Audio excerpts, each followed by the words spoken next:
Hey guys, I just wanted to talk to y'all for a moment about not saving all of your work to do at the end of the week.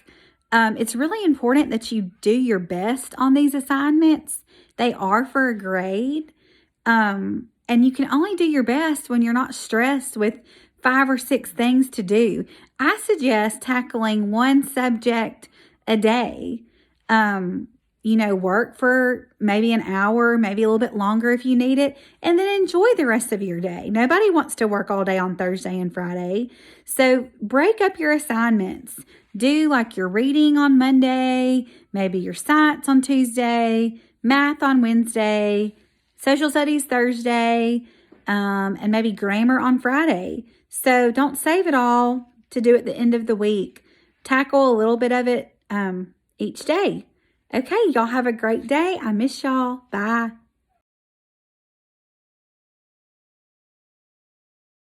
Hey guys, this is Miss George here to give you a little tutorial on how to find and to share your assignments in math, and I'm sure that a lot of this can be useful for your other classes as well.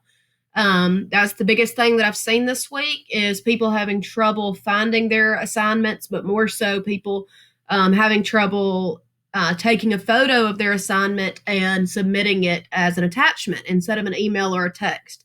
Now, while you are sending these as emails and text, while that's great for the sense that you did your work, I'm so proud of you, but I really would like for them all in one central location for me to be able to find.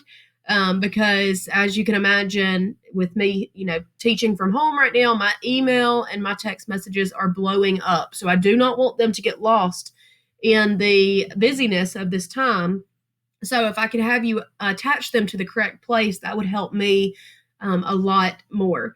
So what you're going to do is I'm here on a student's view so that you can see his view. So that you know what you're going to see. You're going to go to your math classroom. Okay. For this student, he's in my homeroom. So his math classroom is George homeroom. However, those of y'all in Miss Martin's, Miss Mills, and Miss Mendoza's class, y'all will your math classroom. Go to your math classroom. Now, on here on the stream, all I'm posting right now is, the basic, here's our virtual plan, here's our Zoom code. All of your work over the next 9 weeks is going to be under classwork. Okay. And so if I was going to try to find my assignment here, I'm going to click first on assignment 1. Okay. So you're going to find your assignment here. Okay. Here is your assignment 1 through 14. Okay. Exactly how I've written it in the instructions.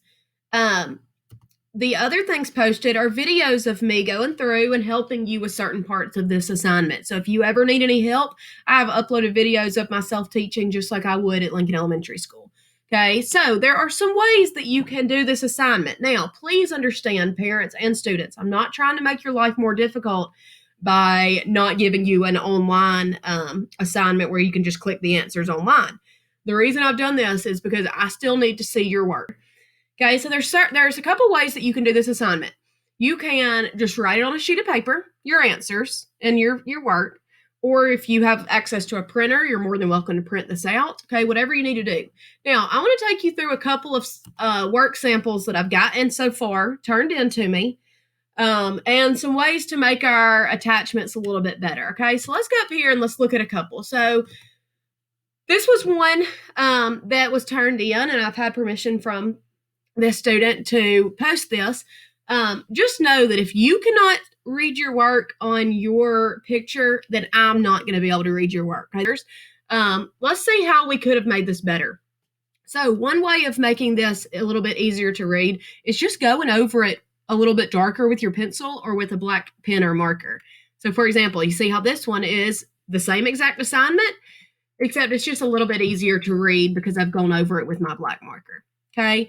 Now, this next assignment is those 2 assignments right there. Those 2 pictures are photos that I've taken with my Chromebook's camera. Okay, so while they are definitely readable and good, with great lighting and all that, I just want to show you the difference of my preferred method of uploading is taking a photo with your phone. Okay, and I'm going to show you how to get it onto your assignment in a second. Notice how, while it's a little bit small, okay, notice how much clearer that is. Okay, so I want to take you through right now and show you how you would take a photo with your phone and send it, okay? So I have my photo right here, okay? So if you go down to the little export button and click on it, we see that we have all these options. If you click mail, it will bring you to where you can send it in the mail, in an email. And you're just going to type in your own email address. Don't type in mine. Remember, we talked about how it will get lost in my stuff. Okay, type in your own email address and then send. I always like to do actual size because it doesn't make it blurry. And it's sent. Okay, so now let's see what we would do online to find this.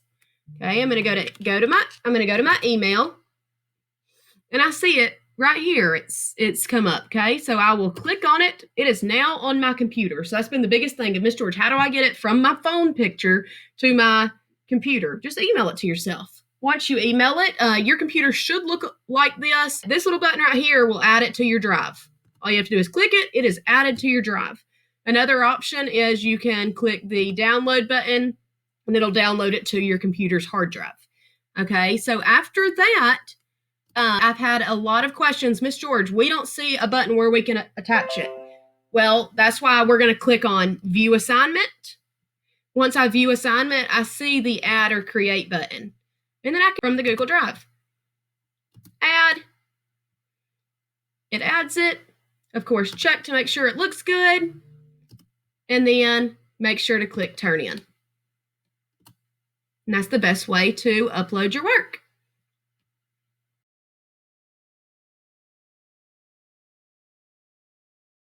Hey guys, it's Miss George here again. This time I want to take you through and explain how your students and kids, how you will be graded on your iReady lessons for the week. It is very, very important in reading and math that you do very well on these lessons, because you are not just graded on if you did the 40 minutes, you are also graded on how well you did on those lessons. So let's look at the rubric together really quickly. How you can find this is you can locate it on your math classroom, Google Classroom. It is right here. It is also uploaded onto week 1, assignment 2, as it is your second assignment each week. Okay, so let's click in and let's see exactly what you're going to be graded on, okay? Students will receive a score for both the amount of time spent on the lesson for the week. Okay, so that's right here in the criteria. So if you spend 20 to 24 minutes only, you're going to get a 50 on that section, and so on. If you spend 40 minutes on that section on your iReady lesson, you're going to have a 100 for that section. Okay, you're going to be receiving 2 scores. You're going to be receiving a score for how much time you spent on it. You're also going to be receiving a score for the percent grades that you scored on those lessons, okay? So let's say that you made a 63 on the lesson that you completed, then you would fall right here in this criteria where all lessons completed were a 60% and above, okay? So let's look at that. So you've made a 60 here on this criteria, but you've made a 100 here on this criteria. So what is your score going to be for the overall assignment? We will average those 2 scores together. So you will, on that one, you would have an 80.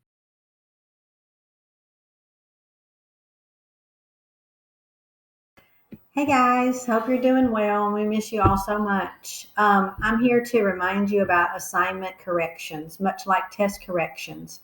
If you just made a bad grade on an assignment, you are welcome to go back and to rework that for half credit. So just remember that and do that just as much on any assignment you need. For example, I've had some kids that didn't do quite as well on Edpuzzle that they wanted to. All they did was shoot me an email and I went and reset the whole thing, and they could start over from scratch. They did receive half credit for that, which really improved their grade a lot.